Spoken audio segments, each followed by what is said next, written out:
आप वहाँ जाके तोप छोड़िए, हमको यहाँ तक आवाज़ आ जाएगी तो हम समझ जाएंगे कि आप सुखरूप वहाँ पहुँच गए। Another death warrant. आप लाखों के पालक हो, आप हो तो सब है, आप हो तो हम। हमारे होने नहीं होने से फर्क नहीं पड़ता, आपके होने नहीं होने से फर्क पड़ता। क्या बात और उस जैसे व्यक्ति के लिए ये निर्णय, अब इन 300 को छोड़ के जाना, वो सभी मरना है।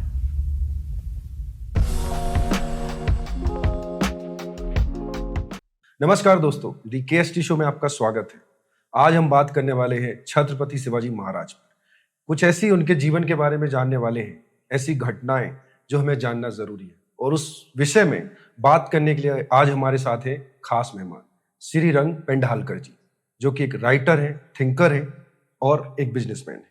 सर नमस्कार। नमस्कार, बहुत बहुत धन्यवाद, आपने समय निकाला। थैंक्स हम बुलाने के लिए, और आपके सभी दर्शकों को मेरा नमस्कार। तो आज एक तो इतनी बड़ी हस्ती और हम सबके आराध्य छत्रपति शिवाजी महाराज के बारे में हम बात करने वाले हैं। सबसे पहले तो हम सभी लोग ये जानना चाहते हैं कि इतनी कम उम्र में, और आज तो ठीक है कि इंटरनेट है, टैब है, मोबाइल है, लेकिन आज से इतने 100 साल पहले, आई थिंक 60-30 में, 1630 में एक बच्चा जन्म लेता है, और जन्म लेने के बाद 16 साल में इतना कुछ करने लगते हैं जो सोचने में भी लगता है कैसे पॉसिबल हुआ होगा।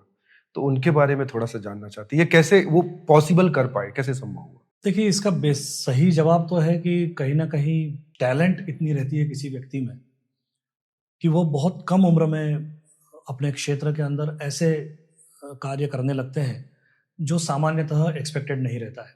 बिल्कुल। वो शायद हम सभी क्षेत्र में देखते हैं। आज कोई प्लेयर सचिन जैसे हो सकते हैं, या सिंगर्स होते हैं, या अलग अलग क्षेत्रों के अंदर। तो डेफिनेटली शिवाजी महाराज ने उस उम्र में सबसे पहले तो ये विचार आना कि मुझे स्वराज्य की स्थापना करनी है, और इतनी कम उम्र में आना, 16 साल की उम्र में, और उस परिस्थिति में आना, क्योंकि उसके पहले करीब करीब 600-700 साल से हम गुलाम थे, या विदेशी आक्रांताओं का हमारे यहाँ शासन था जी। और इस दरमियान बहुत कम राजाओं ने इस शब्द का इस्तेमाल किया होगा कि हमें हमारा स्वराज्य स्थापित करना है। लड़ाइयाँ होती थी, रेजिस्टेंस आता था, लेकिन इस दूरदृष्टि को साथ में रखना कि स्वराज्य स्थापित करना है, और जिसकी बाद में उन्होंने जिसका कहना चाहिए परिणति जो है वो स्वयं को छत्रपति घोषित करने में की, तो वो एक और नया पावर सेंटर खड़ा करने की प्रक्रिया थी। एक सम्राट आगरा में बैठे हैं या दिल्ली में बैठे हैं, तो उसके सामने एक पैरेलल पावर सेंटर खड़ा किया जाए, जिससे जो दूसरे राजा हैं उनको एक और छत्र मिले जिसके सामने जिसमें वो इकट्ठा हो सकते हैं और एक शक्ति के रूप में दूसरी ताकतों से लड़ सकते हैं। तो ये पावर आई कहाँ से इतने कम उम्र में, कैसे सोचा उन्होंने? विलक्षण बुद्धिमत्ता, इसमें कोई दो राय नहीं है, और कुछ ट्रेनिंग का हिस्सा ऑफ कोर्स रहता है, सिर्फ बुद्धि से काम नहीं चलता। बहुत बड़ा श्रेय, या कहें कि सबसे बड़ा श्रेय तो उनकी माताजी को जाता है, क्योंकि उनका जो लालन पालन उन्होंने जिस तरीके से किया और जो विचारधारा, क्योंकि वे अपने पिताजी के साथ कम रहे, वो युद्ध में और उसमें व्यस्त रहते थे, तो अपनी माताजी के साथ। अच्छा, माता जीजाजी बाई जी। हाँ, उनका सारा जो पर्सनैलिटी, व्यक्तित्व जो बना, वो उनकी माताजी के संरक्षण में ज़्यादा बना। तो डेफिनेटली सबसे बड़ा क्रेडिट उनकी माताजी को जाता है कि उन्होंने इस तरह के विचार उनमें रोपे, उसको प्रश्रय दिया, उसको उत्साह दिया। और उनके गुरु थे दादोजी कोंडदेव, जो उनके पिताजी ने उनके साथ भेजा थे। अच्छा, तो बचपन से उनको गुरु एलोकेट, तो उन्होंने उनको शस्त्र विद्या सिखाई, अच्छा, बाकी सारी विद्याएं सिखाई, और मेंटरिंग भी की। तो एक छोटा सा मैं किस्सा सुनाता हूँ कि कैसे फर्क पड़ता है जी। तो जब शिवाजी महाराज अपने युवावस्था में थे, शायद 18 साल की कुछ उम्र होगी जी, तो उन्होंने एक शेर का शिकार कर लिया। अच्छा, शेर को भाले से मार दिया, शिकार कर लिया। और फिर वो सब लवाजमा वो शेर वेर लेके महल में या जहाँ रहते थे वहां पर आए जी। और बड़ी उनकी काफी तारीफ होने लगी, भाई शेर मार दिया, कोई छोटा मोटा काम नहीं था, और लड़के ही थे तो उन्होंने शेर मार दिया। तो गुरुजी को मालूम पड़ा, दादू जी, तो वो भी आए और उन्होंने बहुत डांटा, और उन्होंने कहा कि you cannot sacrifice your life for such small thing. तुम शिवाजी हो, तुम ये शेर के साथ जान गंवाने के लिए पैदा नहीं हुए हो. क्या बात है. और ये तुमने क्या किया, क्या कितनी देर लगती है. वो भाला अगर नहीं सही जगह लगता है या कुछ भी, it takes fraction of a second for the tiger to kill you. तो उन्होंने कहा कि ये तुमने बहुत गलत किया है और ये किसी भी तरीके से एक्सेप्टेबल नहीं है और प्रशंसनीय नहीं है. उसके बाद जिंदगी और शिकार नहीं करे शिवाजी महाराज. तो ये मेंटरिंग होती जो उनको उनसे मिली. करेक्ट. तो इस यहाँ से चालू करके फिर उन्होंने सबसे पहले ये विजन लेना, विजन के साथ में एक ऑर्गेनाइजेशन खड़ी करने की उनके अंदर सलाहियत थी कि बहुत इसको कहना वहाँ के जो मावड़े कहलाते हैं, उस क्षेत्र के जो लोकल ट्राइब है, उसको क्या बोलते हैं? मावड़े. मराठी में मावले कह सकते हैं, हिंदी में. ठीक है. तो मावले जो है वो वहाँ के स्थानीय लोग हैं. तो वो बड़े शरीर से बड़े हट्टे कट्टे और जिसको कहना चाहिए शक्तिशाली लोग थे. और वो जो कोकण का क्षेत्र है, जो बहुत जंगल और पहाड़ी वाला क्षेत्र है, कोकण में मेरे ख्याल से करीब 150 इंच बारिश होती है. उस क्षेत्र में महाबलेश्वर और वो जो पूरा क्षेत्र है, तो नेचुरली बहुत घने जंगल है, वन्य प्राणी है. और वो लोग उसके हिस्सा थे, वो उसी में पले बढ़े हुए थे. वो वहाँ के चप्पे चप्पे को जानते थे, उस जीवन में कैसे जीना है, वो बड़े बड़े पहाड़ कैसे चढ़ना है बगैर किसी इक्विपमेंट के या बगैर किसी सहायता के. इस सब में वो ट्रेंड थे, वहाँ की भौगोलिक स्थिति. और शिवाजी उनके साथ खेल कूद के बड़े हुए थे उसी माहौल में. और इसलिए उन्होंने, जिसे नॉर्मली गरिल्ला वॉरफेयर का नाम दिया गया, छापामार, वो उन्हीं ने, वो वहाँ से उन्होंने, क्योंकि उनके पास नंबर नहीं था, उनके जो शत्रु थे वो बहुत शक्तिशाली, बहुत बड़े नंबर्स थे. तो मैदानी सीधी सीधी लड़ाई जो थी वो उनके लिए संभव ही नहीं थी. And that he figured out pretty early कि ये संभव नहीं है. तो उनको ये मालूम था कि मेरी जो श्रेष्ठता है वो मेरे क्षेत्र में है, मेरे एम्बियंस में है. बट यहाँ सवाल ही उठता है कि उनके पिताजी तो सेनापति थे आदिल शाह के, तो ये क्या बगावत थी और कि मुझे स्वराज चाहिए? बगावत थी, और बगावत को वो डिप्लोमेटिकली कवर करके रखते थे. कैसे? वो उनको कहते थे कि मैं तो आपका ही बाशिंदा हूँ. अच्छा. आदिल शाह को भी चिट्ठी भेज देते थे, कभी मुगल सम्राट को भी चिट्ठी भेज देते थे. उनसे कहते थे कि मैं तो आपकी सेवा कर रहा हूँ, मैं तो आपके ही काम को यहाँ मजबूत कर रहा हूँ. बट आदिल शाह ने जब देखा कि ये लगातार वो कर रहे हैं, सम टाइम, शुरू के जो उन्होंने कुछ किले लिए उनसे, तो इन्होंने उनको, जब तक आप सामने वाले को गफलत में रख सकते हैं तब तक रखिए, किसी दिन उसकी निगाहें खुलेंगी. ये भी एक बहुत बड़ी राजनीति, डेफिनेट. अच्छा, फिर उस जमाने में कम्युनिकेशन के तरीके भी स्लो डाउन, मतलब पूरा इतना आसान नहीं था. हाँ, अब हम बात कर रहे हैं आज से 400 साल पहले. तो उस जमाने में इतनी जल्दी सूचनाएं यहाँ से वहाँ जाती नहीं थी. हाँ, होती नहीं थी. तो वो सब चीजें उन्होंने उसका सब फायदा उठाया. शिवाजी महाराज की एक बहुत बड़ी खासियत रही जो कई शायद राजाओं में नहीं होगी मेरे जानने में. उन्होंने अपने गुप्तचर विभाग को जबरदस्त तरीके से आगे बढ़ाया. अच्छा. उनका जो बहिर्जी नायक, उनके एक तरह से आप कह सकते हैं कि उनके रॉ के हेड थे. अच्छा. आज के पार्लेंस में अगर हम बात करें तो बहिर्जी नायक जो थे वो, उन्होंने वो, उनके थ्रू उन्होंने वो पूरा सेटअप, जो गुप्तचर का जाल, इंटेलिजेंस जो उनका था, तो उनके 2 काम रहते थे. क्या? शत्रु की जानकारी और अपने बारे में अफवाह फैलाना. ओके. क्योंकि वही बात है कि उनको इतना पता नहीं रहता है. वो जमाना ऐसा नहीं था कि सबको सब पता है.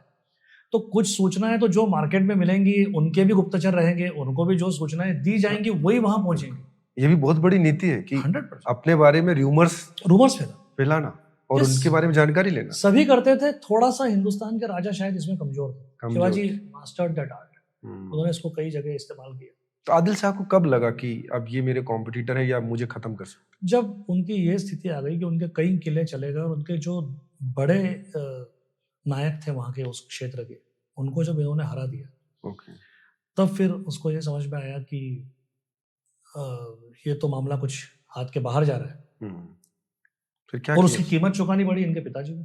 बट इसमें जैसे बोला जाता है कि 3-4 साल तक बंदी बना के रखा, एंड देन शिवाजी महाराज ने बोला कि ठीक है, मैं अभी और कोई दूसरे किले नहीं लूंगा, बट पिताजी को छोड़ दो। वो सब, अब वो डिप्लोमेटिक, वो तो मैंने कहा ना कि वो करना ही पड़ेगा। देखिए, आपके शत्रु अगर आपसे बहुत ज्यादा बलशाली है तो आप एकदम से निर्णयात्मक लड़ाई तो नहीं कर सकते। आप you have to buy time, और उन्होंने उसके लिए जो भी करना आवश्यक था वो सब किया, लेकिन लक्ष्य पक्का था। तो फिर उनके पिताजी नहीं रहे। और हाँ, पिताजी नहीं रहे, इनके एक बड़े भाई थे, वो भी नहीं रहे, संभाजी नाम था उनका। फिर आदिल शाह ने जो सबसे बड़ा कदम इनके विरुद्ध उठाया वो अफजल खान को भेजना था। अच्छा, वो क्या है, कैसे क्या हुआ था, पूरी स्टोरी क्या है? मतलब अफजल खान को भेजा गया कि आप अफजल खान को इनका बंदोबस्त करने भेजा था। अच्छा, और बड़ी सेना के साथ भेजा था। इनके पास तो बहुत छोटी सेना थी। और इंटरेस्टिंग चीज है कि वो जो क्षेत्र है जिसके मैं बात कर रहा हूँ, अफजल खान वहां का सूबेदार रह चुका था। कौन सा क्षेत्र कहलाता है? जावड़ी क्षेत्र है उस सह्याद्री के पहाड़ियों के बीच में, तो वो जावली का सूबेदार रह चुका था। अच्छा, वो उसको भी पता था कि ये क्षेत्र कितना दुर्गम है और यहाँ युद्ध लड़ना कितना मुश्किल है, इसलिए वो ये चाहता था कि ये बाहर आए, मैदान में आए, छत्रपति बाहर आए, और ये चाहते थे कि ये यहाँ आए। तो ये जो डिप्लोमेसी थी, तो इनके वकील थे गोपीनाथ पंता जी, छत्रपति शिवाजी के, तो उनका बहुत बड़ा रोल है इस एपिसोड में। अच्छा, क्या था? उन्होंने अफजल खान को कन्विंस किया और कि शिवाजी आपसे इतना डरता है कि वो बाहर निकल ही नहीं सकता यहाँ से, तो आपको ही आना पड़ेगा। अगेन ये भी राजनीति थी। और आप तो इतने विशाल, आप तो इतने महान, आप तो इतने ताकतवर, वो तो क्या करेगा, वो तो गलती हो गई, वो तो आपको पिता समान मानता है, वो माफी मांगना चाहता है, सब कुछ बोल के वो फाइनली उसको वहां लेके आया प्रतापगढ़ के नीचे, अफजल खान को, which was a big win. उनको वहां लाना ही है ना, जिसको अपन आज की भाषा में कहते हैं कि to play on your own turf.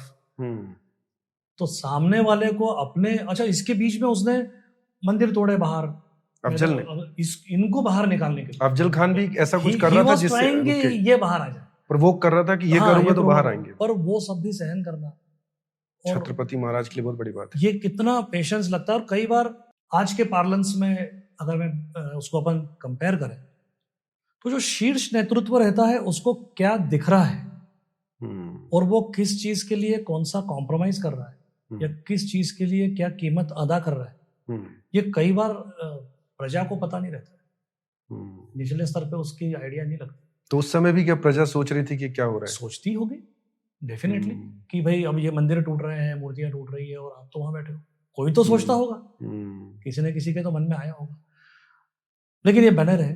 और फिर फाइनली अफजल खान वहां आया, और अफजल खान की जो ताकत थी वो ये थी कि वो बहुत शक्तिशाली था पर्सनली। अच्छा, मतलब हाइट भी उसका ज्यादा, काफी ऊंचा, लंबा, तगड़ा, और उसके बारे में ऐसा था कि वो मतलब। तो किसने किसको कन्विंस किया? कई किताबों में लिखा है कि अफजल खान ने इनवाइट किया मिलने के लिए, तो एक्चुअली बातचीत हुई, दोनों तरफ के वकील थे, कृष्णाजी भास्कर अफजल खान के वकील थे, गोपीनाथ पंता जी इनके। तो ये किसका विन था कि तुम इधर आ जाओ? तो कौन किसके प्लेस पे गया? फाइनली इन्होंने कन्विंस कर लिया, ये कह के कन्विंस कर लिया कि शिवाजी इतने डर रहे हैं आपसे कि आप आ जाओ, आपको ही आना पड़ेगा, ये बोल के वहां ले आया, क्योंकि वो कुछ भी करके उनको वहां लाना था, अपने प्लेस पे लेके आना था। तो वो वकील, अब नॉर्मली होता है वकील कुछ भी बोले, व्यक्ति क्या कर रहा है नहीं कर रहा है वो अलग बात है, लेकिन वो वकील तो अपनी बात को कन्विंस करने के लिए कुछ भी कह सकते। तो वकील उनको कन्विंस करके वहां पे लाए, और फिर एक जगह फिक्स हुई, एक पंडाल लगा स्पेशल उसके लिए, और वहां उनकी मीटिंग तय हुई। उसकी कंडीशंस है, कितने लोग साथ रहेंगे, कितने लोग, अच्छा पूरा कंडीशन बनाया गया, कितने रहेंगे, वो सब कंडीशनें फाइनल हुई, वकीलों ने फाइनल की, और फाइनली मीटिंग हुई। तब again that person comes in picture, Bahirji Naik, उनके वकील, उनके इंटेलिजेंस है। उन्होंने कहा कि वो आपको मार देंगे, अफजल खान मारना चाहते हैं, वो जो है वो आपको मार देंगे, वो आपको, उनका प्लान यही है, और वो अपने बाहुबल से ही आपको मार देंगे, सो पावर। तो ये तैयारी से गए, ये कपड़ों के अंदर कवच पहन के गए, पगड़ी के अंदर जो हेलमेट कह सकते हैं जिसको हम, छत्रपति शिवाजी महाराज, वो पहन के गए, एक कटार छुपा के रखे गए, और जो फेमस बागनक, हाँ, वो हाथ पे लगा के, वो भी मतलब छिपा के लेके गए थे। तो क्या हुआ था? तो ये भी मार नहीं गए थे। अच्छा। ये भी तय था, क्योंकि वो ऐसे ही था, वो टसल ही ऐसी थी कि या तो जिंदा आना है या मार के आना है, मतलब या तो मार के आना है या मर के आना है, ऐसी स्थिति थी। और अब उन्होंने, जैसा इतिहास में बताया जाता है कि he tried to squeeze it मिलने के बाद, और इन्होंने वो जब वो दम घुटने की स्थिति आई तो इन्होंने वो भागनक से उसको पेट पहले फाड़ के कटार मारी, फिर जो भी वहां पर वो सब करके, and finally one of his bodyguard killed him, Afzal Khan. वो सिर ही काट के ले आए। अच्छा, उसका सिर काट के ले आए थे अफजल खान का। अगेन उसमें अफजल खान का एक बॉडीगार्ड था, सैयद बंदा, तो उसकी कुछ तलवार चलाने की स्पेशलिटी थी। तो एक दूसरा बॉडीगार्ड इन्होंने रखा था जो बेसिकली नट बाजीगर होते हैं ना, खेल दिखाने वाले, इनके यहाँ खेल दिखाने आए। अच्छा। और उसकी तलवारबाजी देख के इन्होंने उसको रख लिया था कि ये काम आएगा। वो उसको लेके आए क्योंकि उनको खबर मिल गई थी थ्रू बहिरजी नाइक, वो सैयद बंदा साथ में रहेगा और उसकी ये स्किल है। तो इन्होंने उस बंदे को अपने साथ रखा था क्योंकि उसकी स्किल उससे बेहतर थी या उतनी अच्छी थी इस तलवारबाजी। तो अफजल खान को जब वहां मारा, उसका सर भी काटा, तो उसके सैनिक भी थे वहां पे? वो टेंट के बाहर थे, दोनों के सैनिक बाकी के टेंट के बाहर। अच्छा, और इन्होंने टेंट पे इसको? हाँ, वो कंडीशंस ऐसी थी कि टेंट पे कितने लोग रहेंगे, 2 बॉडीगार्ड आप साथ में ला सकते हो, वो भी टेंट के बाहर रहेंगे। टेंट के अंदर शुरू में तो ये दोनों ही थे, और जब टसल हुई इन दोनों की आपस में और वो जब वो चिल्लाया तो फिर जो बाहर के थे वो सबसे पहले अंदर आए। तो उसमें वो सैयद बंदा था, उसको उस नट ने मार दिया। अच्छा। जीवा महाल उसका नाम, उसने उसको और ये लोग वापस, और इधर इन्होंने इसके पहले पूरी तैयारी कर रखी, क्योंकि इनकी जो मुगलों या अफजल खान की सेना थी वो बड़े आराम से, they were having a jolly time, कि अब ठीक है वो शरण जाने जैसी स्थिति है, अब वो जो भी होगा मार देंगे, ओवर कॉन्फिडेंट। हाँ, ओवर कॉन्फिडेंट है, तो वो तैयार नहीं थे। और इनकी पूरी सेना जंगल में छुपी हुई थी, और जैसे ही ये लोग वहां से निकले उन्होंने अटैक कर दिया। It was very very severe defeat for Adil Shahi फौज। शॉक था उसके लिए, बहुत टोटल शॉक था। सो फिर इसके बाद क्या हुआ जब अफजल खान को मार दिया?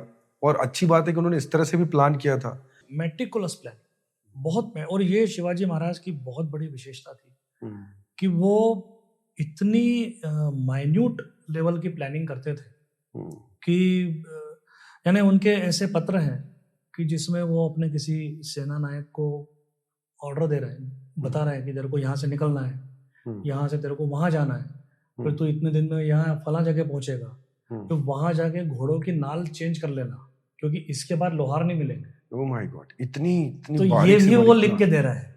रात को सोते समय सैनिकों से कहना कि दिए बुझा के सोए, जिससे सेफ रहेंगे, पता क्योंकि नहीं वो बोले पहाड़ी चूहे रहते हैं, उनको वो तेल की बत्ती पसंद है, तो वो उसको गिरा देंगे और आपके पास में जानवर, मतलब घोड़े वगैरह के लिए चारा और वो सब सूखा ये रहता है, और फिर आपके बम फटाके सभी हैं, मतलब तो वो it will be a very dangerous thing, disaster हो सकता है, तो दिए बुझा के सोए, नीचे दिए न रहे। इतना तो ये ऐसी इतनी माइन्यूट डिटेलिंग वो ऑर्डर्स के अंदर करते थे, तो प्लानिंग उनका बहुत पुख्ता रहता था।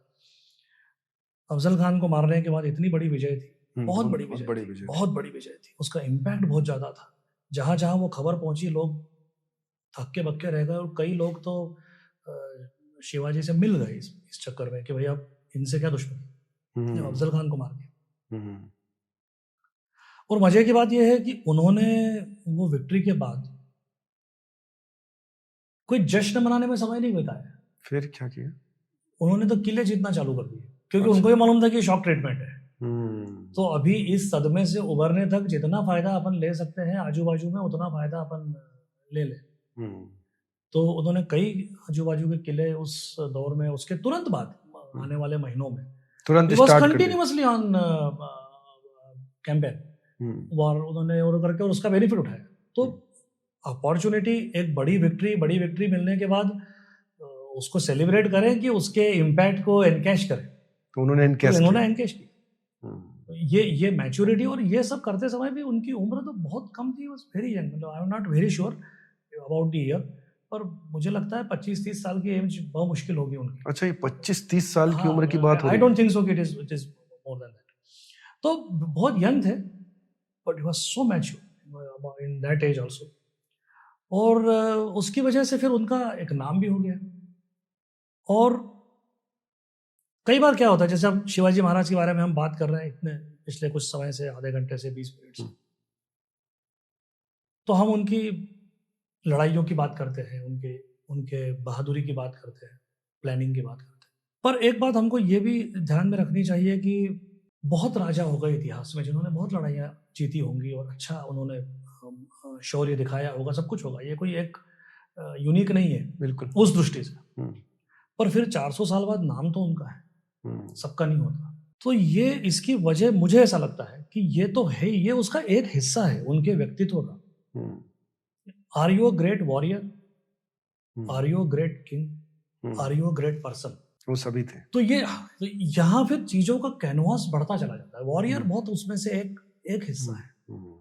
तो आपने ऐसी व्यवस्थाएं कौन सी की या नहीं की, तो राजा जब उसका नाम होता है तो वो सिर्फ युद्ध जीतने से, वो तो एक हिस्सा है ही, कोई दो राय नहीं है, वो बड़ा हिस्सा है। लेकिन जिसको कहते हैं ना कि युद्ध रोज तो नहीं होते at the end of the day, तो वो और भी बहुत कुछ करते थे। करना ही पड़ता है। आप प्रशासन चला रहे हो, आपकी कोई न्याय व्यवस्था भी हो, आपने रोजगार भी पैदा की हो, लोगों को कैसे खुश करें। युद्ध जीतना अपनी जगह है, लेकिन मैं उसकी एक एनोलॉजी कई बार देता हूं कि 10-12 गेंद के अंदर 2-4 छक्के चौके मारना, ये तो बहुत सारे बैट्समैन करते हैं। और 80 गेंद में 100 रन बनाने वाला कोहली भी 10-12 ही चौके छक्के मारता है पूरी इनिंग। और वो बची हुई जो 65-70 गेंदें हैं वो उसको कोहली बनाती है, ये 10-12 नहीं बनाती है।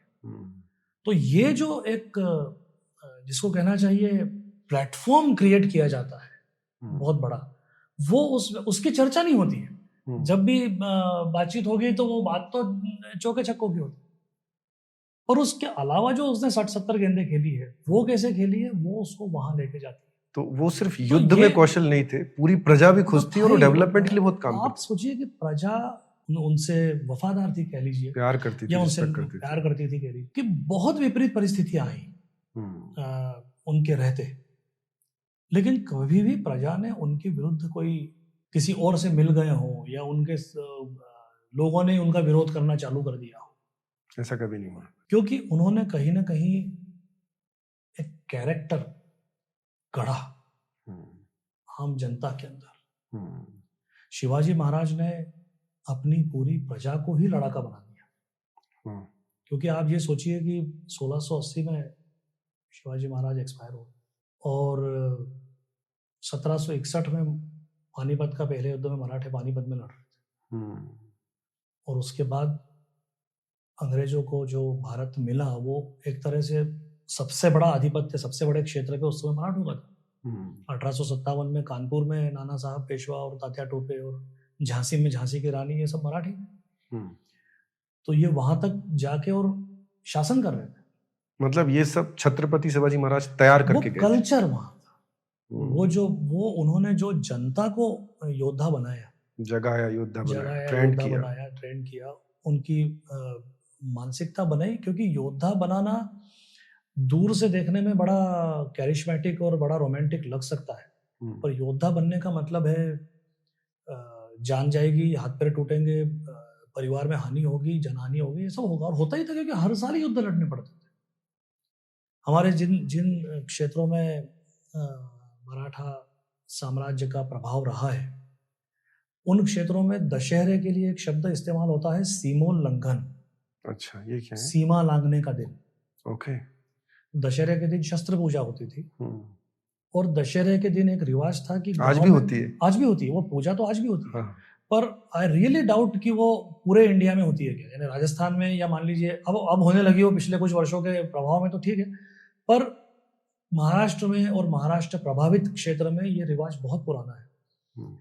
और पूरे समाज से मिल के आना, उस दिन घर घर जाते थे मिलने के लिए, चरण छूना बड़े लोगों के, बराबरी वालों के गले मिलना, हर आदमी पूरे समाज में जाके मिल के आता। क्योंकि इसके बाद सीमोल्लंघन मतलब कल से अब जाना है मुहिम पे, लड़ाई में, आज मिल लो सबसे। अब आएंगे भी कि नहीं, उसी गारंटी में। ये कॉस्ट भी है, कितनी पीढ़ियां, कितने परिवार, कितने लोग मरे हैं, कितने लोग विकलांग हुए हैं, ये सब बहुत, जिसको कहना चाहिए, दुखद और त्रासद इतिहास है अपने आप में। पर इस सब की मानसिक तैयारी, क्योंकि ये काय के लिए कर रहे हैं, तो ये हम कर रहे हैं हमारे राष्ट्र निर्माण के लिए, हमारे समाज के निर्माण के लिए। उस उद्देश्य के लिए ये सैक्रिफाइस करने की तैयारी जनता के अंदर डालना, ये शिवाजी महाराज का एचआर था मेरी निगाह में, और बहुत बड़ा काम है, जो बहुत बड़ा काम है। तो उनका वॉरियर तो था ही अपनी जगह, बाकी भी बहुत पर ये सारी चीजें फिर उन्होंने कई रेवेन्यू सिस्टम उन्होंने पूरा चेंज किया एक तरह से। अच्छा, उन्होंने जमींदारी प्रथा खत्म कर दी, क्योंकि वो फिर पावर सेंटर बन जाते थे। और उन्होंने शायद 8 कुछ मंत्री भी रखे थे जो अलग अलग अष्टप्रधान, और अष्टप्रधान में सबको काम दे रखे थे। वो सब डेलीगेशन, ये भी समझ में आता है कि मैनेजमेंट की भाषा में बात करें तो डेलीगेशन की बात कर लीजिए, आप एचआर की बात कर लीजिए, और लोगों को प्रेरित करना, ये किसी भी लीडर का सबसे इम्पोर्टेंट काम या सबसे इम्पोर्टेंट काम में से एक होता है। और वो प्रेरणा देने के अनेक तरीके रहते हैं, उसका कोई एक पर्टिकुलर वो नहीं रहता। तो एक छोटा सा आपको मैं एग्जांपल देता हूँ कि वो कैसे लोगों को प्रेरित कर सकते थे जी। एक जंजीरा नाम का किला है अलीबाग के पास, समुद्र में है, और वहाँ सिद्धियों का उसके ऊपर आधिपत्य था। शिवाजी महाराज उसको जीतना चाहते थे, तो कुछ उनका प्लान बना अटैक करके, और बड़ा मुश्किल था क्योंकि चारों तरफ पानी होने की वजह से it was not easy to win. और वो सिद्धि बड़े उनका बड़ा ये था, एक तरह से नाम था कि बड़े क्रूएल, अगर आप वहाँ जाओगे और कुछ अगर आप गड़बड़ करोगे तो मारे जाओगे। तो इन्होंने जो भी प्लान बनाया, तो उसमें एक काम, एक वहाँ के लोकल नाविक को एक काम दिया गया कि तेरे को कुछ लैडर्स लेके जानी है, और वहाँ जंजीरा के रात को अंधेरे में दीवार के पहले जहाँ थोड़ा किनारा चालू हो वहाँ पे छोड़ के आ जानी है, बस भाई इतना सा काम है, और तेरे को आ जाना है वापस। अब उसको ये तो पल्ले पड़ गया कि कुछ तो होने वाला है, तो वो गया, लेटर लेके गया, रात को जो भी 11-12 बजे उसने वहाँ रख दी। रिस्क बहुत थी उस काम में भी, क्योंकि अगर निगाह में पड़ गया तो मारा जाएगा। तो वो करके, और वो उसने वापस आने की वजह वो थोड़ा सा दूर जाके और रुक गया कि देखते हैं अब ये कुछ सैनिक वैनिक आएंगे, कुछ देखने को मिलेगी आतिशबाजी, तो वो रुक गया। अब वो समय गुजरने लगा, कोई नहीं आया। तो आप समय के पार्लन से बात करें, उसके पास तो ऑफकोर्स घड़ी नहीं थी, लेकिन 2 बज गए, 3 बज गए, जो भी समझ ले, और हल्का हल्का लाइट बढ़ने लगा। तो उसको ये समझ में आ गया कि समथिंग हैज गॉन रॉन्ग, और किसी वजह से ये तो कोई आ नहीं रहा है। तो वो फिर, चूंकि वो वहीं था, तो वो फिर गया, उसने वो फिर लैडर्स उठा ली और वो लेके वापस आ गया। अब वापस आ गया तो ये खबर तो महाराज तक गई होगी कि वो अटैक नहीं हो पाया, उस वजह से ये सारी घटना घटी रात में। इसको बुलाया रायगढ़ राजधानी, उस नाविक को, और वो तो उसके तो होश उड़ गया कि मैंने क्या गलती कर दी, ऐसा मतलब कि महाराज ने बुलाया। तो वहाँ बुलाया, और वहाँ बुला के उसको पहले बताया कि क्या हुआ पूरी रात, तूने क्या किया। तो उसने बताया कि गया, रुका, फिर लेके आ गया। तो उनके जो पेशवा थे, प्राइम मिनिस्टर मोरोपंत, बोले पंत इसको पालकी का मान दो। उस जमाने में एक तरीका था किसी को मान देने का, तो सम्मानित करने का, उसको पालकी दे गया, उसको पालकी का मान दो, और इसको पैसे दो, जो भी दो, नवाजा उसको कुल मिला। और वो खुद ही हक्का बक्का रह गया कि ये मैं तो समझा था कि मेरे को पता नहीं क्या जुर्म मैंने कर दिया, मुझे सजा मिलेगी, और ये मेरे को, और बोले महाराज हुआ क्या है ये तो बताओ। तो वो बोले कि देखो ऐसा है कि तुमको बोला था कि लैडर वहां छोड़ के आ जाओ, वही काम अपने आप में जान पे खेल के करने का था, तुमने दूसरी बार अपनी जान दांव पे लगाई, तुम उसको उठा के भी लाए। उसका फायदा यह है कि ये हमारा प्लान लीक नहीं हुआ, क्योंकि तुम वापस आ जाते, सैनिक जा नहीं पाते, जो भी वजह रही हो, और लैडर्स अगले दिन मिल जाती, तो उनको ये पता पड़ जाता है कि समथिंग दे आर प्लानिंग, कि इस तरीके से लैडर लगा के और अंदर आना है, तो अब हम ये चांस फिर एक बार ले सकते हैं। तो ये तूने बहुत अच्छा काम करा, तो उसको फिर से लेके आ गया, तो हमारा प्लान अभी भी हमारे पास है, हम इसको रिव्यू ये कर सकते हैं। और ये तूने बहादुरी, तूने 2 बार, हमने तो तेरे से 1 बार एक्सपेक्ट किया, तूने 2 बार जाओ अपनी जान पे तूने दांव पे लगाई, तो इसलिए तेरा ये सम्मान किया जा रहा है। तो वो बोलता है कि बोले महाराज ये तो मतलब अब मैं तो क्या बोलूं, पर एक बात है कि मेरे पालकी मेरे किस काम की, मैं तो दरिया में रहने वाला आदमी, मेरे को तो बोले हाँ ये बात भी सही। तो बोले इसको एक बोट दो, उसका नाम रखो पालकी। अच्छा, वाह। क्योंकि पालकी का सम्मान बहुत बड़ा था उस जमाने में। तो ये इस तरीके से लोगों के अंदर एक इंस्पायर करना, जिसको हम कहते हैं मोटिवेट करना, आज के मैनेजमेंट की भाषा में कहते हैं। बहुत बड़े ऐसे हजार किस्से हैं उनके बारे में। किस्से। और जब ऐसा किसी एक व्यक्ति को करते हैं तो उसका प्रभाव पूरी सोसाइटी पे जाता है। आज राजा ने इस बात की कदर की कि किसी व्यक्ति ने, एक आदमी, इतने युद्ध होते थे लेकिन उसने 2 बार और सेकंड टाइम अपने विवेक से अपनी रिस्क ली, खुद डिसीजन लिया उसने। तो ये जो उनकी साइड थी शिवाजी महाराज की, मैनेजमेंट की साइड कह लीजिए, एडमिनिस्ट्रेशन की साइड कह लीजिए, लीडरशिप की साइड कह लीजिए, as a motivator, as a inspirer, लोगों को एम्पावर करना, क्योंकि आप अकेले कब तक करोगे काम, तो लोगों को एम्पावर करना। फिर फाइनेंशियल मैनेजमेंट आता है कि आपको कुछ पैसा आ रहा है, टैक्स वसूल कर रहे हैं, या उस जमाने में जो तरीके थे पैसे खड़े करने के, तो आप पैसा खड़ा कर रहे हैं। लेकिन ये वॉर लड़ना इज ऑलवेज कॉस्टली। वॉर लड़ना आज भी कॉस्टली है, तब भी कॉस्टली था। वॉर लड़ना हमेशा ही कॉस्टली रहता है। तो वो सारा मैनेजमेंट, तो finance was also there, that's a big issue. और एक बात और है, उनकी लड़ाई हो किससे रही थी? वो लड़ रहे थे उनसे जो स्थापित है, बड़े बड़े लोग हैं, बहुत शक्तिशाली लोगों से लड़ रहे थे। रिसोर्सेज बहुत ज्यादा थे। हाँ, उनके पास तो सब कुछ था, नंबर्स बहुत ज्यादा थे, सब कुछ उनके पास बहुत ज्यादा था। तो ये सिर्फ युद्ध के मैदान से शिवाजी महाराज महान नहीं हो जाते हैं, वो तो है ही सही। उन्होंने बहुत सारे ऐसे काम किए, जैसे इस बात को इस्टेब्लिश करना एज अ पॉलिसी कि हमें हमारी इस भौगोलिक परिस्थिति का फायदा उठा के लड़ना है। आज हम इतिहास पढ़ते हैं, हमको ये बहुत छोटी चीज लगती है कि हाँ ठीक है, लेकिन आप सोचिए वो आदमी तब एक प्लान कर रहा है जब जमाना युद्ध लड़ने का था मैदान में, लेकिन उसकी जगह मैं इस स्ट्रेटेजी पे काम करूंगा, this will suit more to me, to my purpose, to my objective. तो ये जो उनका साइड है, इस पे थोड़े कम बातें होती है, जबकि यह भी समाज में उनके बारे में जानकारी जाना चाहिए कि उन्होंने किस तरीके से अपने साम्राज्य को बढ़ाया और दृढ़ भी किया, जो बढ़ाया उसको, क्योंकि उसके बगैर नहीं होता। जब तक आपकी प्रजा आपके साथ में नहीं है, जब तक आपकी प्रजा का सपोर्ट आपको नहीं है, तब तक आप युद्ध भी नहीं जीत सकते। और इनके साथ सिर्फ सेना साथ में नहीं थी, एक्चुअली पूरी प्रजा ही सेना साथ में थी, पूरी प्रजा ही सेना थी, प्रजा ही साथ में। ऐसा कहते हैं कि जब अफजल खान वहां पहुंचा था प्रतापगढ़ के नजदीक, तो ऐसा कहते हैं उसने गांव में अनाउंसमेंट करवा दी थी कि मेरी सेना ज्वाइन कीजिए, तो ऐसा बोलते एक ने भी नहीं की। आज देखिएगा उस कंटेक्स्ट को हम थोड़ा सा विजुअलाइज करने का प्रयास करेंगे। कोई बहुत, सबके पास बहुत पैसा था और सब बहुत संपन्न थे, और ऐसी तो स्थिति नहीं, बिल्कुल नहीं थी। लालच दिया, और गरीबी थी, लालच बहुत बड़ा था, और ऑड्स वर अगेंस्ट शिवाजी। संभावना तो यही थी कि वो हार जाएंगे, अफजल खान जीत जाएगा। हाँ, उसके पास बहुत लाखों सेना है, सब कुछ, हजारों की सेना थी और शक्तिशाली सेना थी, सब कुछ था, तो ऑड्स वर अगेंस्ट हिम। तो ऐसी स्थिति में यूथ जिसको हम कहते हैं, उसका गुमराह होना स्वाभाविक कह सकते हैं, या संभावना तो बढ़ी जाती। और इतने साल पहले, पर वो नहीं हुआ। तो ये कुछ चीजें हैं जो एक्चुअली में शिवाजी महाराज को कालजयी बनाती, कि जो आज सैकड़ों साल बाद भी हम और आप बैठ के, और हम सबके आराध्य, उनके आराध्य, और वो आराध्य तब भी थे, क्योंकि ये किसी राजा के लिए नहीं था समर्पण, ये किसी आराध्य के लिए हो सकता है। बिल्कुल। और किसी व्यक्ति के लिए प्राण न्यौछावर कर देना, ये मेरे को ऐसा लगता है कि लीडरशिप की अंतिम स्टेज है।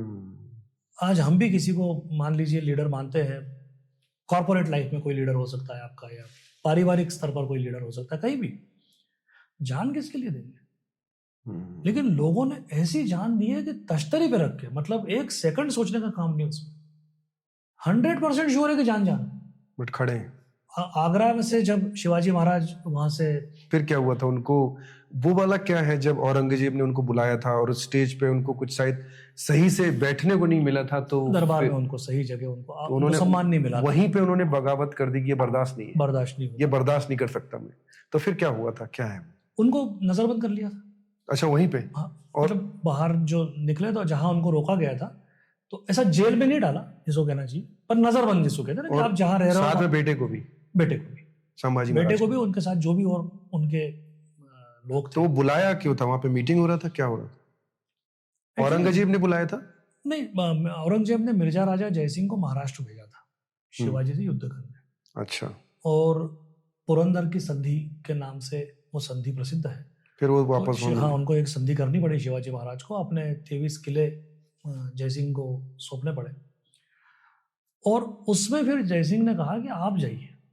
तो उसने कहा कि आपकी सुरक्षा की जिम्मेदारी मैं लेता हूँ, पर आप जाइए, क्योंकि अब जब एक राजा दूसरे राजा को हरा देता है तो you have to join that king ना। अल्टीमेटली आपको किसी न किसी रूप में उनको ज्वाइन करना पड़ेगा। तो उसको मनसबदारी बोलते थे उस जमाने में। तो आपको मनसबदारी मिलेगी तो जो संभाजी के नाम पे ली गई बाद में, तो उसके लिए आपको स्वीकार करें मनसबदारी, तो मिली गई वो डिस्ट्रिक्ट होगा। उसके तो बाद में मतलब आप जाइए, हाँ तो आप जाइए, औरंगजेब से मिलिए जाके। आगरा में मीटिंग के लिए बुलाया गया। मीटिंग के लिए बुलाया गया। फिर क्या हुआ? और औरंगजेब ने उनको दरबार में बुलाया। दरबार में जो एक प्रोटोकॉल होता है, किसको कहाँ खड़ा होना है, किसको कहाँ नहीं खड़ा होना है। तो शिवाजी महाराज का कहना था कि मैं तो खुद राजा हूँ, तो मुझे वैसा प्रोटोकॉल मिलना चाहिए। मनसबदार उनका बेटा था, वो नहीं थे। औरंगजेब ऑफकोर्स अब तो हराया ही था, और उसको तो उनका बंदोबस्त करना ही था कुछ ना कुछ। तो थ्रेट भी था उनकी। हाँ, तो हो सकता है कि उसकी पर्पस ही ये हो कि इनको थोड़ा प्रोवोक करे। तो वो जो जयसिंह से बंधे हुए थे, उसके लिए कुछ एक्सक्यूज मिल जाता है कि भाई इन्होंने हमसे बदतमीजी करी है, कुछ भी इस तरह की बात। वो सब बातें थी कुछ। फिर हाउस अरेस्ट किया। हाउस अरेस्ट कर लिया, नजरबंद कर लिया। फिर नजरबंद रहे काफी समय तक, और उसके बाद फिर वो निकले कैसे वहां से? निकले वहां से तो मैं वही बता रहा था कि इन्होंने कुछ अनुमति मांग ली एक तरह से बादशाह से कि मैं कुछ दान धर्म करना चाहता हूँ, तो मिठाइयाँ फल वगैरह आए और गरीबों में बढ़ जाए। तो वो पहले आते थे, शायद ये उसको स्पर्श करते थे, फिर वो इनके नाम से आगे गरीबों में बांट दिए जाए। इस तरह का एक सिस्टम चालू किया, उसके बड़े बड़े बॉक्सेस वगैरह, और उसी में फिर बेटे को बैठ के और अपने पलंग पे किसी और को लेटा दिया वहां से निकलने के लिए, आगरा की इनके औरंगजेब की जेल से। एग्जैक्टली। तो अब मतलब अपने पलंग में किसी को लिटाया, जी हाँ, और उसमें जो मिठाई का उसमें बेटे को भी बिठाया। हाँ, दो इसमें बॉक्सेस में बैठ के, और ये खुद बाहर निकल गए। अच्छा। तो वहां वो झांसा दे के रखा। फिर कुछ देर बाद, हालांकि वहां पर वो लोग भी फिर बाद में झांसा दे के वो जो लेटे थे वो भी निकल गए कुछ देर बाद। पर कई अवसर ऐसे आए हैं जहां व्यक्तियों ने अपने प्राण 100% पता था कि मुझे मर रहा है, फिर भी दे दिया। और जैसे एक उनका बहुत प्रसिद्ध किस्सा है कि वो पनाला किले पे ट्रैप हो गए। सिद्दी जोहर ने उनको नीचे से किले को, गढ़ को, जो पर्वत को पूरा नहीं, उस का सिस्टम यही था। वो पर्वत इतने ऊंचे हैं महाराष्ट्र के कि उनको वैसे जीतना असंभव है। तो हराने वाले करते क्या थे कि नीचे पूरा उसको उसको पूरा राउंड करके और उसको चोक कर देते। तो खाने पीने की सामग्री ऊपर जाना खत्म, ऊपर से नीचे का कम्युनिकेशन शून्य। तो अब उस सीज तो बड़ा उनका टाइट था, तो उसमें उनकी गुप्तचर जो उनकी एजेंसी थी, उसके माध्यम से उन्हें पता पड़ा कि एक जगह थोड़ी सी संभावना है कि वहां से शायद हम निकल सकते, एस्केप कर सकते। लेकिन वहां तक जाना, और उसके बाद में इनके पास लोग बहुत कम थे। इनके पास 400-500 लोग ज्यादा से ज्यादा होंगे। तो वहां तक जाने के बाद में कहीं तो पकड़ में आएंगे कि शिवाजी निकल गए, तो फिर उसके बाद क्या होगा। तो इसलिए उनको उलझा के भी रखना है। तो इन्होंने ये प्लान किया कि पहले एक पालकी निकलेगी, जिसमें इनके साथ एक आदमी था शिवा काशिद, और वो इनके जैसे दिखता था काफी हद तक। अच्छा। उसके दोस्त लोग उसको महाराज ही बोलते थे। अच्छा। तो वो इसलिए वो दाढ़ी वाड़ी भी वैसी रखता था, इंटेंशनली रखता था। हाँ, मतलब चूंकि पता था कि मैं महाराज जैसा दिखता हूं, तो वो उसने वो, तो इन्होंने उसको बुला के कहा कि एक पालकी में तुम बैठ के जाओगे, राजसी कपड़ों में, मेरे कपड़ों में, और ऐसे मार्ग से जाओगे कि जहां पकड़ा नहीं है। जहां पे पकड़े ही जाना है, पकड़े ही जाना। और पकड़े जाने का मतलब है मरना। पकड़े जाने का मतलब है 100% मरना, डेथ वारंट साइन करना है खुद का। बोले आपको वहां से जाना है, और मैं सामान्य कपड़ों में दूसरी जगह से निकलूंगा, जहां से वो जो संभावना है कि थोड़ा एस्केप करना आसान है, थोड़ा है कई जगह क्यों। हाँ, तो वहां से हम निकल जाएंगे। और विशालगढ़ एक और किला है ऐसे ही हिल टॉप पे, वहां तक जाना था, सम 60-70 किलोमीटर्स फ्रॉम दैट प्लेस, पैदल। बारिश, जुलाई का महीना, धुआंधार बारिश सह्याद्री की। तो वो शिवा काशी तुरंत तैयार, यानी इसमें कहीं उसमें कोई डाउट ही नहीं था कि उसको मरना है। वो पर बिल्कुल तैयार, कोई दिक्कत है। तो वो उधर गया, वो पकड़ाया, उसने कुछ देर तक उनको उलझा के रखा, शिवाजी बन गए। फिर किसी के तो पहचान में आया कि ये तो है ही नहीं महाराज, ये नहीं है। तो फिर उसने कहा कि वो तो तुम कहाँ चिंता में पड़े, वो तो गए। तो वो फिर उनको उसको मार दिया। शिवाजी महाराज निकल गए। शिवाजी महाराज निकल गए। शिवाजी महाराज निकले तो उनके साथ एक सेनापति थे उनके, बाजी प्रभु देशपांडे। अच्छा। 500-600 इनके साथ सैनिक होंगे। और पैदल, शुरू में तो शिवाजी महाराज पालकी में, बाकी सब पैदल। कीचड़, जंगल, गढ़ उतरना पहले, तो फिर दौड़ते हुए उस दूसरे गढ़ की तरफ जाना, बड़ी विकट परिस्थिति। और वो चालू हुए जाना, चालू हुए तो फिर पीछे से थोड़ी देर बाद इनको मालूम पड़ा, ये भी मालूम पड़ा कि वो वहां से भागे, क्योंकि वहां उनको कुछ छोटी मोटी स्किर्मिश हुई, तो 1-2 लोगों को मारना पड़ा वहां से निकलने के लिए। तो वो भी समझ में आ गया कि यहाँ से गए। पीछा चालू हुआ।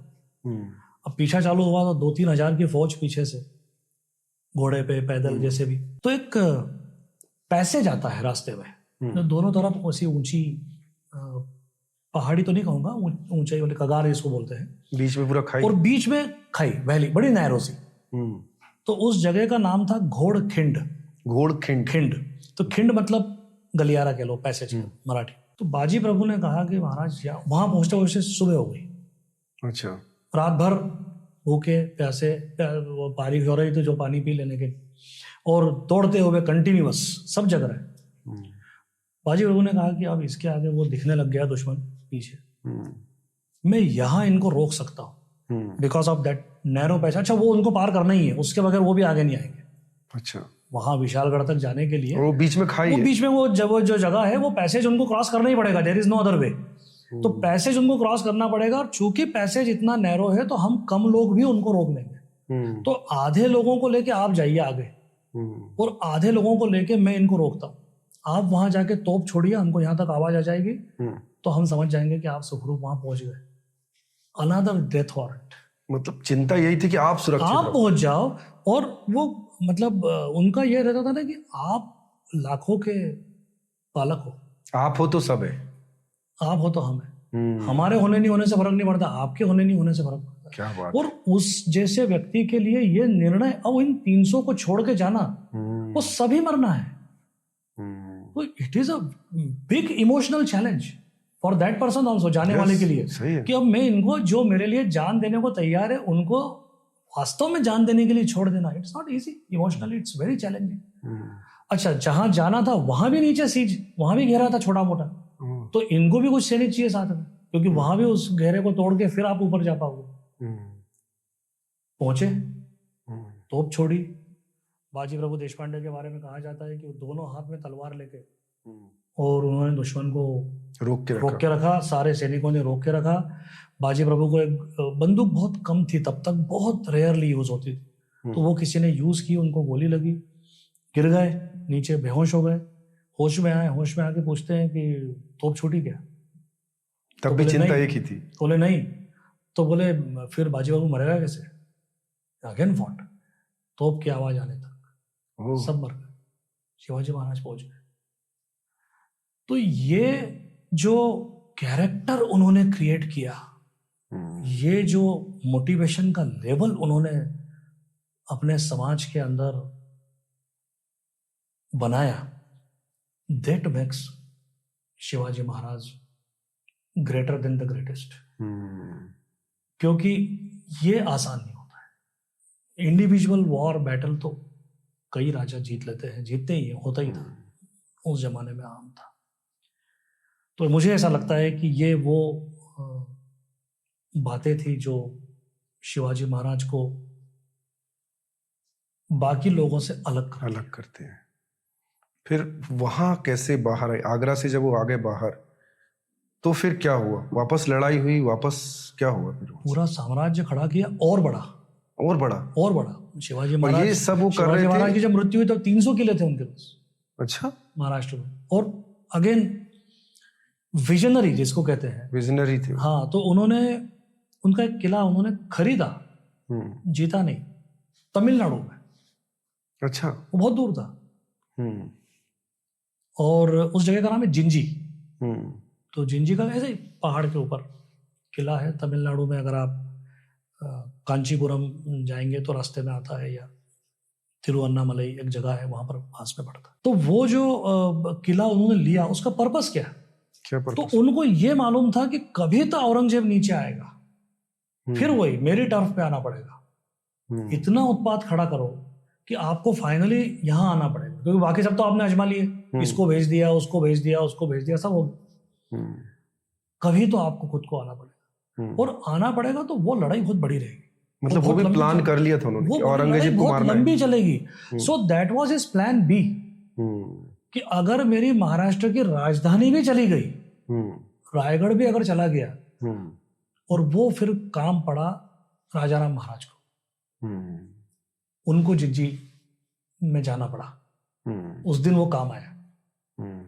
तो ये जो उनका सारा प्लानिंग रहता था, ये जो विजन था उनका, इट वाज एक्स्ट्राऑर्डिनरी। आगरा से छूटना तो बड़ी बात थी ही सही, वो वहां पर पूरे औरंगजेब के शासन था, पूरे क्षेत्र में, पूरा नॉर्थ, पूरा सेंट्रल इंडिया, सब कुछ, मतलब महाराष्ट्र का छोटा सा हिस्सा एक इनके पास था, वो भी है जयसिंह को मेजॉरिटी उसमें से दे चुके थे। तो बहुत छोटी सी जगह थी जो कि इनके लिए फ्रेंडली थी। मतलब हमेशा पूरे इनके जीवन काल में सिचुएशन हमेशा अगेंस्ट रही, और ये हमेशा लड़े। करेक्ट। हॉस्टिलिटीज कंटिन्यूअस बनी हुई थी। उन परिस्थितियों के अंदर न सिर्फ राज्य की सीमा बढ़ाना, सेना बनाना, फिर सब लगता है ना हथियार भी तो चाहिए, तो हथियार भी आपको कौन देगा, तो वो भी बनाने पड़ेंगे। तो वो भी सारी व्यवस्थाएं आपको क्रिएट करनी पड़ेगी, क्योंकि पहले तो थी नहीं उस जगह पर। तो वहां से लेके तो फिर जितनी भी आवश्यकता है, आज घोड़े हो सकते हैं या बैलगाड़ियाँ रहती थी, तो वो सारा सिस्टम, पूरा इंफ्रास्ट्रक्चर खड़ा करना, और लोगों के अंदर ये भावना भरना कि लॉस हो जाए, जान भी देना पड़े, तो भी हमको रहना शिवाजी महाराज के साथ है, बहुत बड़ी बात होती। और फिर ये स्पिरिट आगे आने वाले 2 शतकों तक बनी रही। उसी वजह से मराठे इतना अपना साम्राज्य एक्सपांड कर पाए। तो उसके बाद आने के बाद उन्होंने वापस साम्राज्य बड़ा किया, कई लड़ाइयाँ जीती, कई किले जीते, बहुत मजबूत बनाया। और ही वाज वेरी श्योर कि, और उसके बाद आगरा से आने के बाद उनका राज्याभिषेक छत्रपति वो उसके बाद की घटना। और ये सब वो किस एज में कर रहे थे? 35-40? नहीं, अब बड़े 1680 में 50 वर्ष की उम्र में मृत्यु हुई शिवाजी महाराज की। तो उसके 10 साल पहले, 5 साल पहले, 8 साल पहले अलग अलग घटनाएं हैं। तो छत्रपति शिवाजी महाराज की मृत्यु कैसे हुई? बीमारी से हुई, अस्वस्थता, बहुत ही कम उम्र में, मतलब। हाँ, बहुत कम उम्र में। वो भी एक हमारे देश का बड़ा दुर्भाग्य है कि हमारे, जिनको हम कह सकते हैं कि स्टालवर्ड्स उस समय, उस करीब 100 साल के पीरियड में, शिवाजी महाराज 50 साल के ही थे, संभाजी महाराज 32 साल के थे, मतलब बेटे। अच्छा, उनका 32 साल में हो गया? 32 साल में। फिर बाजीराव 40 साल के थे। बाजीराव के छोटे भाई चिमाजी अप्पा, पुर्तगालियों को उन्होंने देश से बाहर भगाया। तो पुर्तगाली जो महाराष्ट्र का वेस्ट कोस्ट है, उस पर उन्होंने अपना आधिपत्य जमा लिया था। और पुर्तगाली बहुत क्रूर थे। उन्होंने लोकल जनता के ऊपर धार्मिक मतांतरण का जोर बढ़ाकर अमानवीय अत्याचार किए। धार्मिक गतिविधियों पर रोक लगा दी, जनेऊ नहीं पहनना, इस तरह के कई नियम बना दिए, उन पर टैक्स लगा दिए, बहुत सारी चीजें की। तो लोग बड़े परेशान थे। चिमाजी अप्पा ने पूरा वेस्ट कोस्ट खाली करवा लिया, गोवा तक लिमिटेड हो गए। मेरे ख्याल से 1738 या समथिंग की ये बात होना चाहिए। उस समय को अगर हम देखें तो 1707 में औरंगजेब की मृत्यु हो चुकी थी। कैसे हुई थी उसकी मृत्यु? एज की वजह से, एज और बीमारी की वजह से। उसके बाद उनका जो मुगल सल्तनत थी वो डिक्लाइन पे ही थी। उनके जो उत्तराधिकारी थे वो उतने कैपेबल नहीं थे। तो मुगल शासन डिक्लाइन पे था। पुर्तगालियों को चिमाजी अप्पा ने हरा दिया था, और अंग्रेज अभी ताकत बने ही नहीं थे, क्योंकि प्लासी इसके करीब 20 साल बाद है।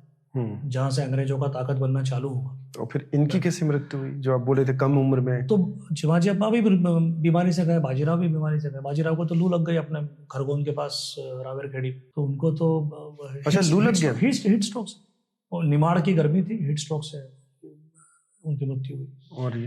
और शिवाजी अप्पा भी बीमारी की वजह से मृत्यु हुई। फिर माधवराव इनके बाद में पेशवा बने, वेरी टैलेंटेड पर्सन, और उन्होंने बहुत अच्छा शासन संभाला था। उनको टीबी हो गया। तो ये बड़ा एक अनफॉर्चुनेट दौर रहा इस दृष्टि से कि हमारे बहुत अच्छे लीडर्स बहुत कम उम्र में उनकी मृत्यु हो गई। इनमें से 2 लोग भी अगर 25-40 साल और रह लेते, 25-30 साल, तो शायद इतिहास बदल जाता। इतिहास कुछ और होता। और कुछ ऐसी चीज है जो छत्रपति शिवाजी महाराज के बारे में आप बताना चाहते हैं?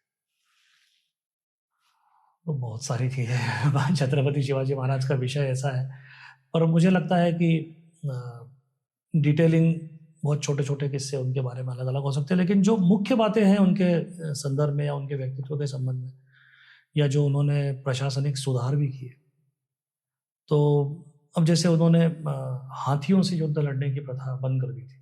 अच्छा। क्योंकि वो सेनापति हाथी पे बैठता है, फिर बड़े आसानी से निशाना बन जाता है, फिर वो सेना में भगदड़ मच जाती है, तो उन्होंने वो उन्होंने बंद करवाया था, बंद ही कर दिया था। वो कभी नहीं लड़े से। जब सेनाएं मुहिम पे जाती थी तो परिवार महिलाएं साथ नहीं लेती, वो भी उन्होंने एक डिसिप्लिन बनाया कि फैमिली को साथ में लेकर चलते हैं, फिर उनकी सुरक्षा की एक लायबिलिटी हो जाती है, तो फैमिली नहीं जाती थी। ऐसे कई उन्होंने, मतलब ये बिल्कुल मैं छोटे लेवल की चीजें हैं, लेकिन ये इम्पैक्ट बहुत बड़ा है। इम्पैक्ट इनके बहुत ज्यादा है।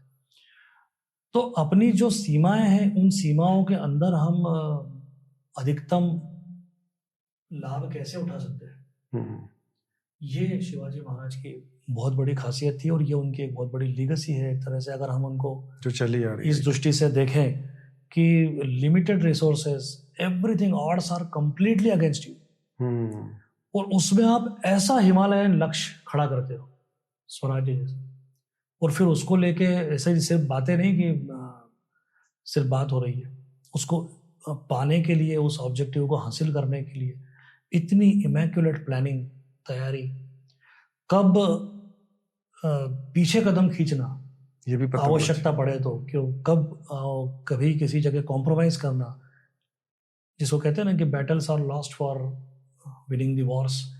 तो छोटी लड़ाइयों को कितना महत्व देना, बड़ी लड़ाई को किसको कितना महत्व देना, टाइमिंग, बहुत सारी चीजें लीडरशिप की उनमें ऐसी थी जो अनपैरेलल है इतिहास में। So thank you so much, आपने समय दिया, आज हमने बात की, उसके लिए बहुत बहुत धन्यवाद। सो दोस्तों, आज हम बात कर रहे थे छत्रपति शिवाजी महाराज, हम सबके आराध्य, और उनके बारे में बात कितनी भी की जाए, लगता है अभी तो इतना सही बात हुआ है। उन्होंने जो किया है, जो लेगेसी खड़ी की है, हम सबके लिए किया है, हिंदू हृदय सम्राट, हमारे आराध्य छत्रपति शिवाजी महाराज। सो आज हमने एक छोटा सा उनके जीवन का एक छोटा सा हिस्सा इसलिए हमने बात की है कि वो जो अभी हम बात कर रहे थे उनकी लेगेसी की, कि उनके जीवन में सब कुछ अगेंस्ट था, और वो कभी हिम्मत नहीं हारे, कभी भी हिम्मत नहीं हारे, और उन्होंने जो किया वो सच में कभी ना भूलने वाला है। तो हम सब उनको प्रणाम करते हैं, हमारे आराध्य को। नमस्कार।